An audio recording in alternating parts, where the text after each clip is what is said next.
हाँ बेटा, video number 3 question board examination में आया हुआ lambda M C A +2 infinity की वैल्यू आपको दे रखी है, माना 50 siemens centimetre square mole inverse. Lambda C L minus infinity की वैल्यू आपको दे रखी है 40 siemens centimetre square mole inverse. तो आपसे लैम्बडा CaCl2 इन्फिनिटी का मान पूछ लिया। ये क्वेश्चन 2016 में आया हुआ न्यूमेरिकल है। अब आप देख लो कैसे करोगे। आपको ये डाटा दे रखा है, ये डाटा दे रखा है और इससे इसका मान पूछा गया है। सिंपल, कोलराउस नियम की सहायता से CaCl2 infinity equal to lambda Ca+2 infinity +2 lambda Cl minus infinity. आ गया। आपको ये तोड़ना आना चाहिए, धनायन और ऋणायन की अनंत अनुता पर मोलर चालकता के योगफल के बराबर होता है। इसकी वैल्यू कितनी है? Ca+2 की 50 2। अब बच्चे क्या करते हैं, बच्चे जो ध्यान से नहीं पढ़ते हैं ना, उस 2 को भूल जाते हैं और 2 को भूलते ही सवाल गलत हो गया। ये याद रखना, बच्चे क्या करते हैं कि भूल जाते हैं 2 को, कि मुझे 2 और लगाना है। आपको 2 क्यों लगाना है? क्योंकि 2 Cl है, उसने 1 की दे रखी है आपको। बच्चे डायरेक्ट ही 90 आंसर लिख के आते हैं 40, ये 90 बिल्कुल गलत हो जाएगा। ये क्वेश्चन आपको 2 से मल्टीप्लाई और करना है क्योंकि उसने 1 की दे रखी है। तो 40 दूनी के 80 और 50 आपको करना है, तो answer 120 siemens centimetre square mole inverse. ये 2016 में आया हुआ एक क्वेश्चन है। ठीक है, इस तरह से आपको याद करना है, इसकी वैल्यू आपको इस तरह से याद करनी है। कोई डाउट इसमें किसी को बेटा, है ना? अब एक क्वेश्चन है कि दूसरी एप्लीकेशन इसकी कोलराउस नियम की है, वो है दुर्बल विद्युत अपघट्ट के आयनन की मात्रा ज्ञात करने में, है ना? दुर्बल विद्युत अपघट्ट के आयनन की मात्रा ज्ञात करने में, यानी एल्फा का मान। कोलराउस नियम का दूसरा अनुप्रयोग, किसी दुर्बल विद्युत अपघट्ट के आयनन की मात्रा एल्फा ज्ञात करने में कोलराउस नियम की क्या इंपॉर्टेंस। आपको डायरेक्ट सूत्र याद रखना है, lambda equal to lambda M upon lambda M infinity. ये सी, ये सूत्र है डायरेक्ट कोलराउस नियम कि किसी दुर्बल विद्युत अपघट्ट के आयनन की मात्रा एल्फा का मान निकालने का सूत्र है lambda M C upon lambda M infinity, जहां लैम्बडा एम सी सांद्रता पर मोलर चालकता, लैम्बडा एम इन्फिनिटी अनंत अनुता पर मोलर चालकता। Alpha equal to lambda M C का मान याद है K × 1000 अपॉन सी, ये लैम्बडा एम सी का मान। मोलर चालकता का सूत्र मैं आपको पहले ही पढ़ा चुका हूं, लैम्बडा एम इन्फिनिटी कोलराउस नियम की सहायता से lambda plus infinity plus lambda minus infinity. तो मैं सूत्र को ऐसे भी तो लिख सकता हूं, इसकी वैल्यू उठाता हूं K × 1000 लिखूंगा अपॉन सी लिखूंगा, लैम्बडा एम इन्फिनिटी का मान lambda plus infinity minus lambda minus infinity. Sorry, ये आ गया। तो मैं इस सूत्र को ऐसे भी लिख सकता हूं। तो आपको डायरेक्ट याद रखना है, किसी दुर्बल विद्युत अपघट्ट की अनंत अनुता पर मोलर चालकता के लिए आयनन की मात्रा आपको ज्ञात करनी है। तो ये सूत्र है, इस पर न्यूमेरिकल आते हैं alpha equal to lambda M C upon lambda M infinity. ठीक है, तीसरा अनुप्रयोग कोलराउस नियम का नंबर 1, वो है वियोजन स्थिरांक का मान ज्ञात करना। कोलराउस नियम की सहायता से वियोजन स्थिरांक का मान कैसे ज्ञात किया जाता है।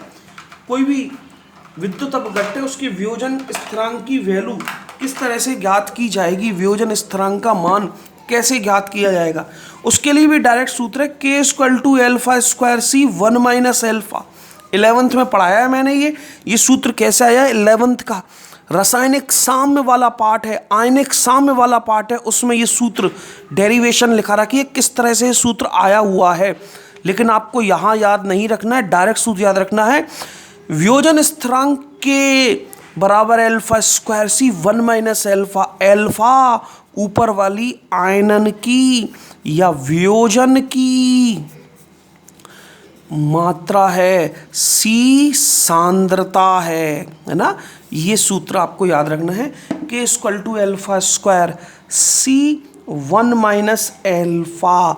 अब एल्फा का मान आप रख सकते हो λmc/λm∞।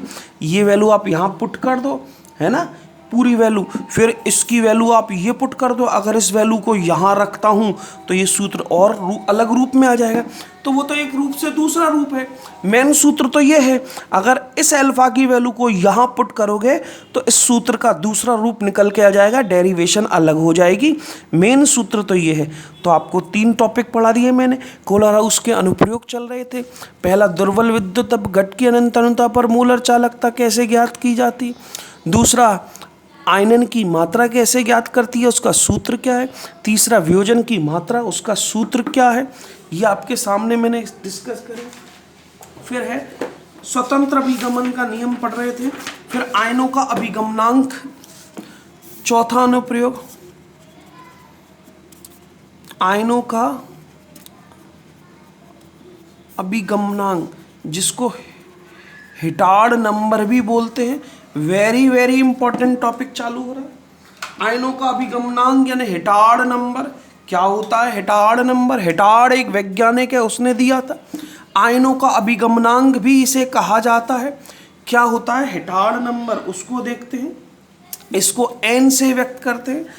n = लैम्ब्डा प्लस या lambda minus infinity upon lambda m∞। ये हिटार्ड नंबर है। इसको कैसे डिफाइन करेंगे? हिटार्ड संख्या किसे कहते हैं? क्वेश्चन आ गया। क्वेश्चन है हिटार्ड नंबर किसे कहते हैं, तो आप क्या कहोगे?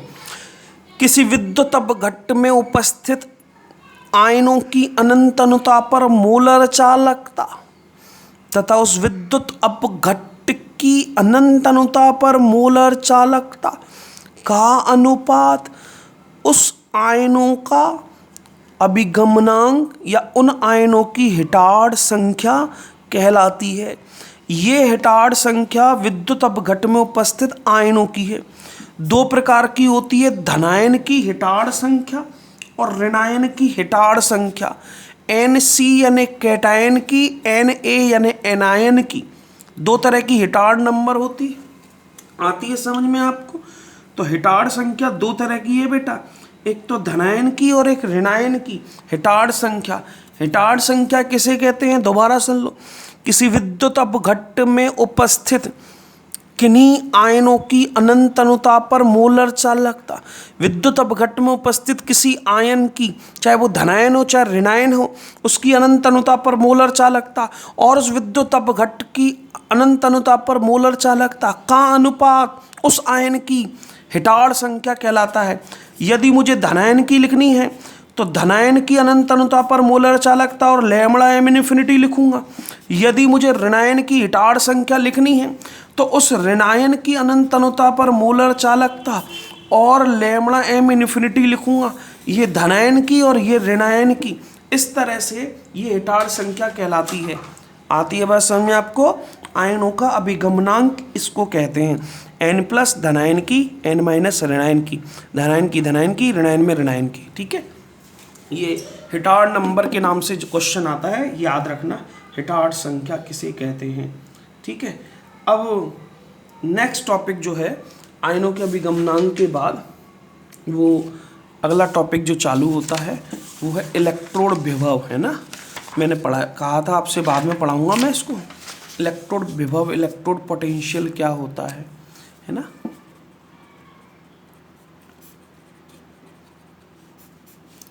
ये अलग ही टॉपिक चालू हो रहा। कोलर हाउस नियम से संबंधित टॉपिक खत्म हो गया है। अब तो मेरा अलग टॉपिक चालू है, इलेक्ट्रोड विभव क्या होता है, इलेक्ट्रोड विभव किसे कहते हैं, है ना। इलेक्ट्रोड विभव ई, जिसको ई से निरूपित किया जाता है, इलेक्ट्रोड विभव। अब देखो क्या होता है, ये